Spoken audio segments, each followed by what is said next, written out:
Adi, mulțumesc pentru informații. Cine vrea să se rebranșeze la sistemul centralizat de termoficare, ei bine, trebuie să știe că nu trebuie să plătească nimic. Rebranșarea este gratuită.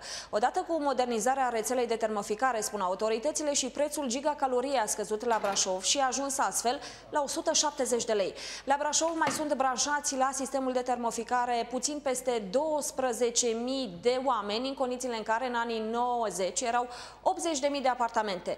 Tectron asigură începând de anul trecut serviciul de producere în centralele de quartal, transport, distribuție și furnizarea energiei termice în sistem centralizat în municipiu, sarcini preluate de la CET.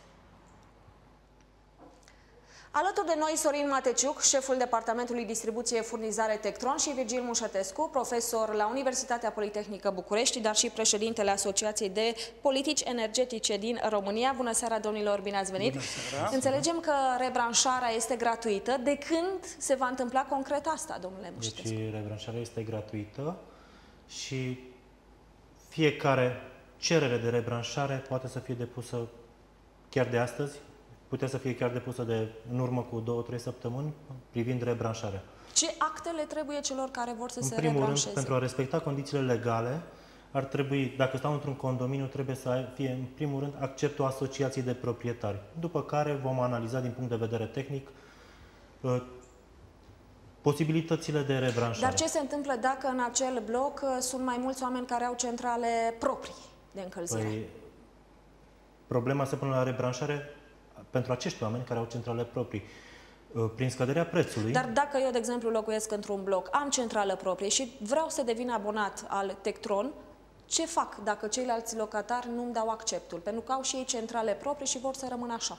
Deci, acolo unde, cum spuneți dumneavoastră, se vor face alimentare pe orizontală, fiecare va avea de ales dacă se va consuma de la furnizorul de energie termică din municipiul Brașov, respectiv Tectron, sau își va porni centrala. Noi considerăm că la prețul care îl asigură Tectronul pentru energia termică este mult mai viabil decât centrala de apartamente. Asta vreau să vă întreb, domnule profesor. Dumneavoastră ați făcut parte din echipa de consultanți ai BERD în ceea ce privește sistemul centralizat. Oamenii s-au debranșat la un moment dat de la CET. De ce s-ar rebranșa acum?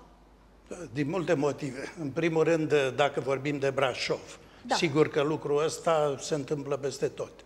Dar dacă vorbim de Brașov, aici aveți și niște lucruri rele, dar și niște lucruri bune.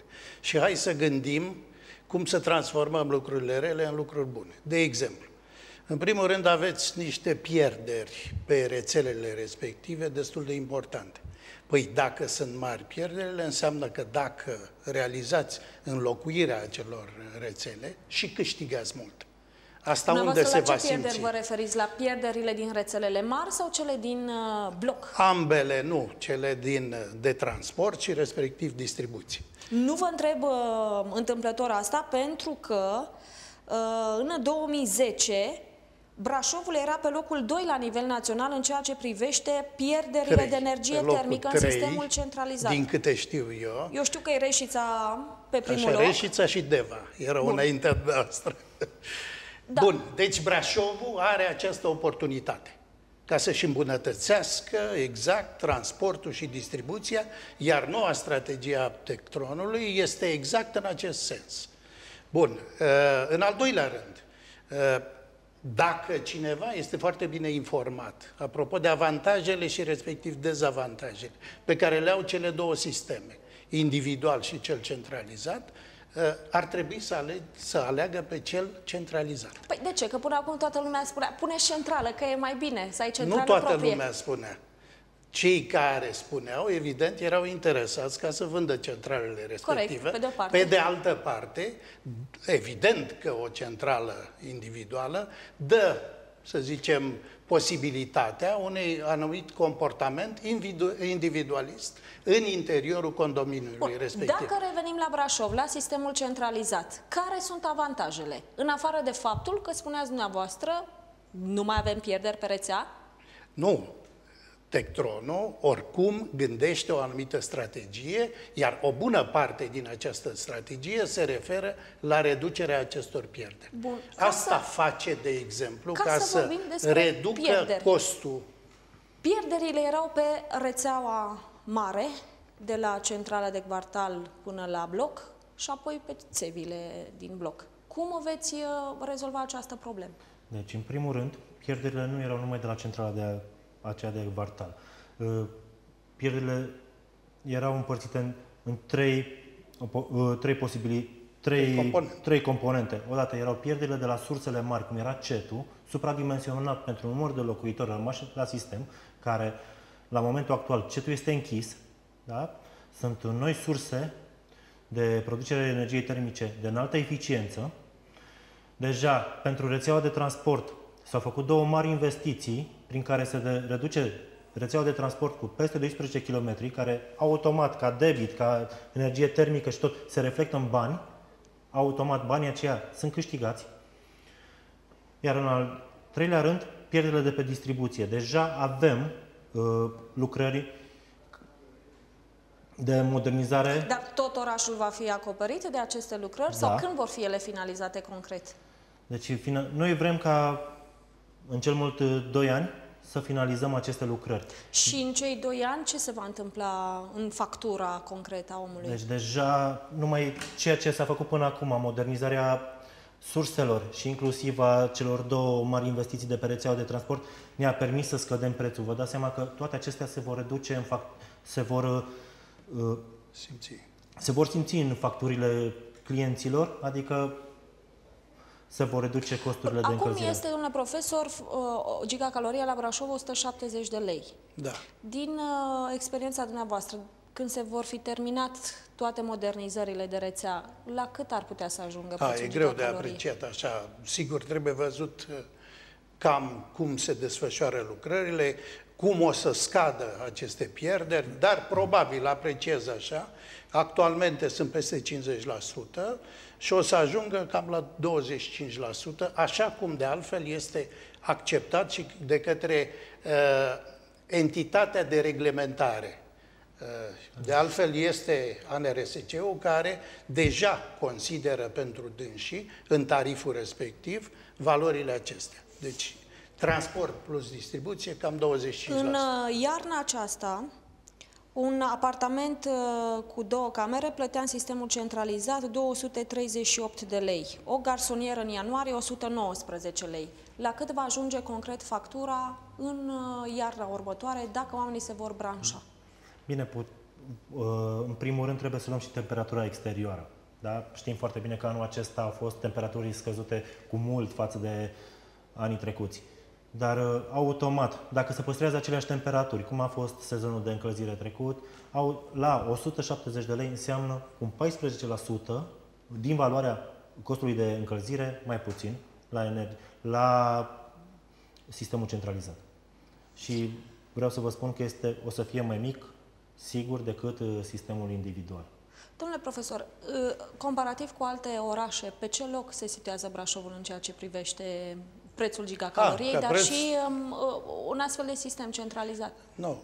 Întâlnim, evident, în diverse orașe, diverse valori ale acestui tarif local.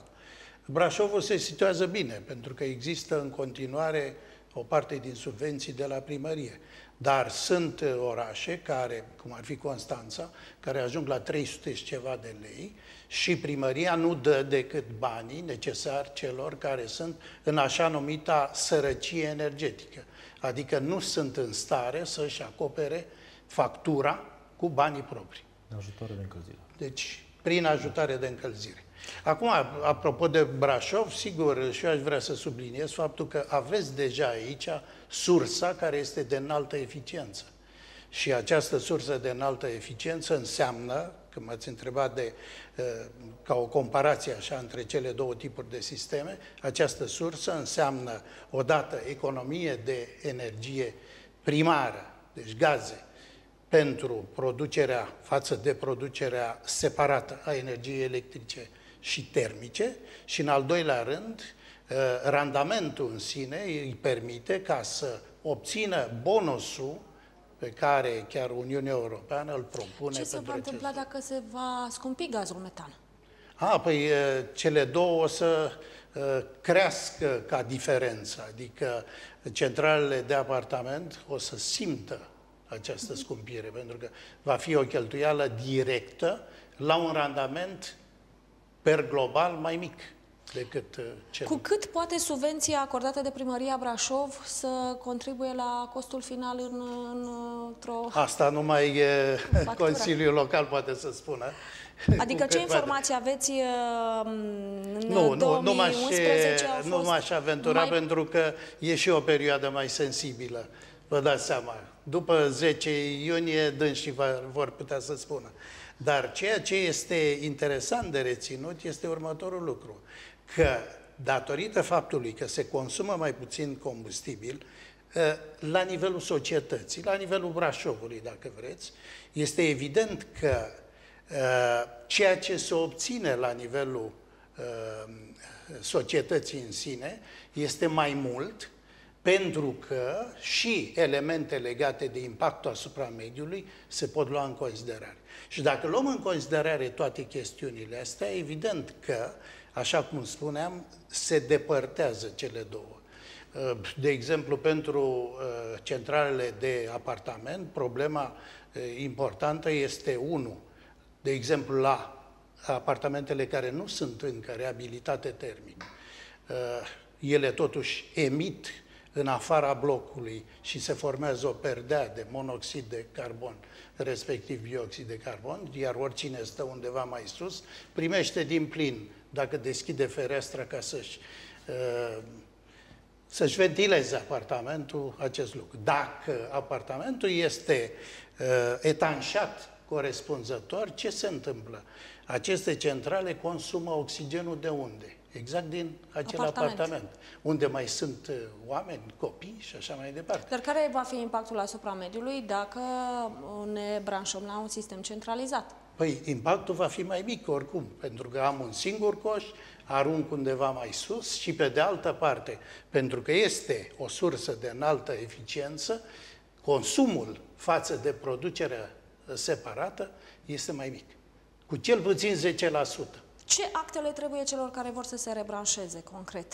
În primul rând, trebuie să depună o cerere la TED Cron, prin care noi îi vom contacta direct, vom merge, vom discuta și împreună și cu asociațiile de proprietari, dăm posibilitatea tuturor celor care doresc să se rebranșeze să aibă acces la sistemul centralizat. Nu există nicio discriminare.